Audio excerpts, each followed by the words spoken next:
Ya, tapi kalau kemudian kita lanjutkan Pak Kudri, mungkin sulit juga ya karena sampai sejauh ini masih dalam proses penyelidikan. Apakah kemudian ada keterkaitan di antara penyebab dan juga asal musabab dari obat sirup ini gitu? Tadi kan Maria udah nanya ke dokter korelasi. Jadi kalau bahasa hukumnya itu kausalitas. Ya. Kausalitas. Sebab akibat. Kalau orang itu terjadi sesuatu apakah sakit terus atau meninggal karena minum obat, itu nggak usah dibuktikan lagi pasti karena itu. Dari sisi hukum kita nggak usah perdebatkan karena dia terjadi karena ini gitu loh. Nah jadi menurut saya yang memang agak sulit nantinya, tapi itu harus kerja keras aparat hukum. Itu dari catatan medis itu ya memang penggunaan obat itu akibatnya ini. Kalau sudah itu sudah selesai saya kira. Tapi harus firm dulu kan? Iya, tapi kalau yang kesulitannya yang tidak ada catatan medis. Nah ini ya nih. Iya kan? Lagi-lagi sekarang orang tua biasanya lebih mau simpel ngobatin sendiri. Nah ini edukasi. Tapi selain misalnya ibu atau ya, orang tua itu mau gampangnya aja, tetapi ini juga karena motifnya ini lagi ekonomi. Kalau dia ke dokter bayar lagi mahal. Betul. Waktu juga. Iya ini gitu. Jadi ini apa namanya saling kait mengkait. Tetapi dengan apapun resikonya kalau korbannya anak kita nggak mau. Gitu. Jadi kita edukasi, jangan pinter-pinter ngobatin sendiri. Dan menurut Arief tadi manjang-manjangin, belum sembuh dia panjangin. Jadi ini ya. Nah sekarang kita kembali lagi aparat hukum ini ya kita minta ya betul-betul harus ada yang disidik terkait dengan angka 133. Perlu tidak ada kemudian tim khusus. Ya, jadi tidak ada alasan dia bilang ini tidak bisa dibuktikan gitu. Saya kira secara scientific investigation itu bisa terbukti. Untuk kasus Ferry Sambo aja bisa pakai PSI gitu. Tadi kita ngomong gitu kan. Kenapa nggak kasus ini kayak ini gitu loh ya. Kan lambat ini Pak Kudri. Nah ini kita nggak tahu kenapa begitu. Yang pertanyaannya itu loh, kenapa udah begitu korbannya kok ini atau ada Kanjuruhan aja cepet dong. Nah, apa ada yang lain gitu loh. Karena ini ada irisannya dengan ekonomi. Nah kita tahu bahwa selama pandemi ya perusahaan yang mendapat untung itu adalah yang terkait dengan kesehatan.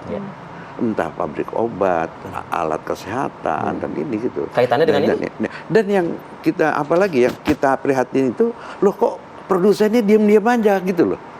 Kenapa? Tadi di salah satu apotek yang dilihat sama Yohana tadi obat itu masih ada di situ. Gitu. Iya kan? Tanggung jawab moral ada seharusnya. Paling tidak walaupun dia nggak bersalah gitu, dia bantu kayak apa? Tarik dulu lah. Atau obatnya ditarik agar kemudian akses mendapatkannya. Itu kan pasti. Enggak, tadi kan dibilang itu ada obat antinya dari Singapura mahal. Ya dia beli dong.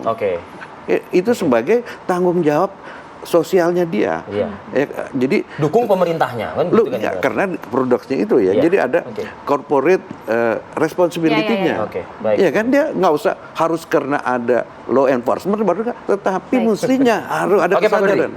Saya ke Dokter Kristia lagi nih.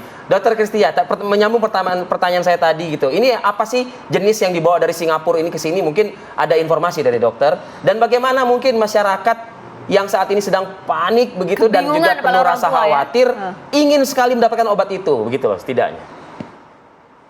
Ya, kalau untuk fomepizol sendiri itu adalah antidotum ya. Jadi dianggapnya antidotum karena sebenarnya di etilen glikol atau etilen glikol tadi itu di dalam tubuh itu akan dimetabolisme oleh etanol dehidrogenase menjadi zat metabolitnya yang toksik untuk ginjal itu.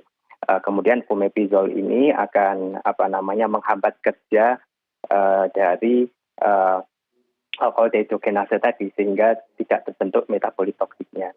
Tapi sekali lagi mungkin karena kami juga belum menerima, maksudnya kami itu diminta untuk mengirimkan sampel untuk pemeriksaan toksikologi. Jadi untuk melihat apakah ada kadar etilen glikol di dalam pasien yang masih kami rawat itu baru kemarin. Jadi mungkin penggunaan itu ya akan dipertimbangkan pada pasien yang memang di dalam darahnya terbukti ada kandungan etilen glikolnya seperti itu.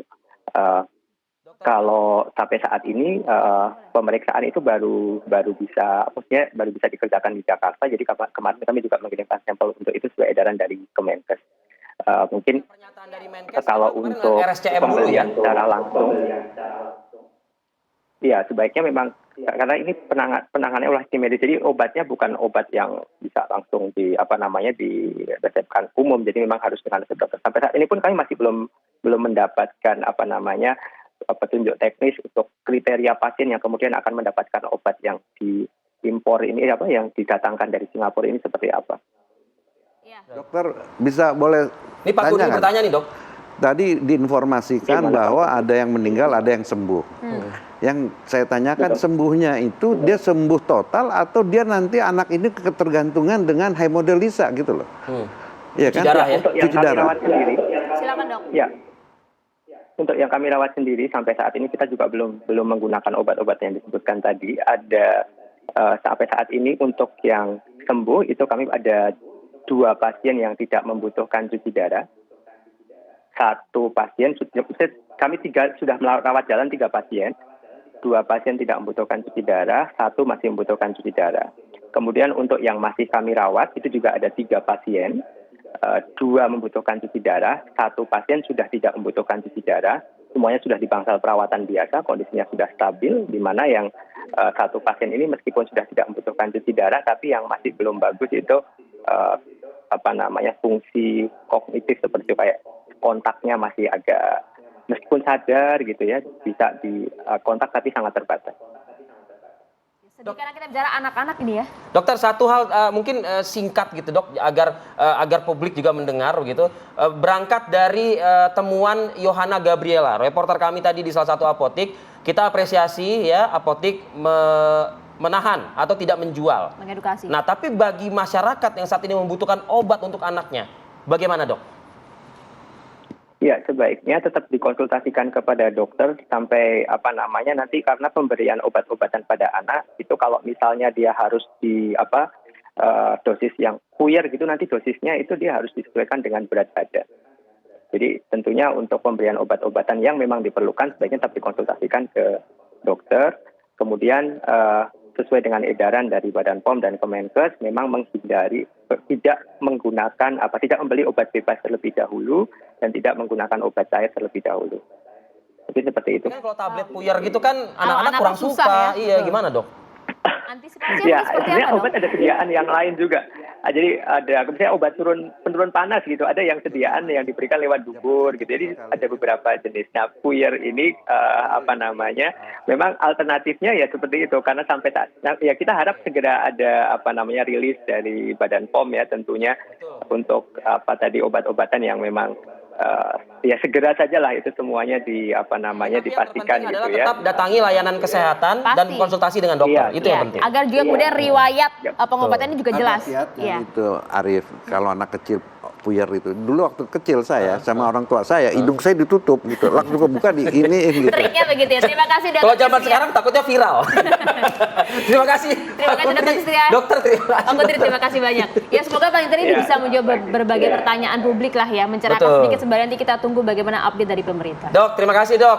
Mohon maaf nih waktunya terima kasih. jadi tertahan. Lagi bertugas. Nggak terasa 1 Oke. jam ya. Pak, Iya. makasih ya Pak Terima ya. kasih banyak Pak Kudri. Tapi ini mesti dikawal loh, Iya, karena kita ini kawal. mesti ada tindakan yang Betul. cari ini kan. Karena jumlahnya juga banyak ya. Iya, Siap, ini- terima kasih banyak. Kita kembali saat lagi ya dengan informasi lain untuk Anda.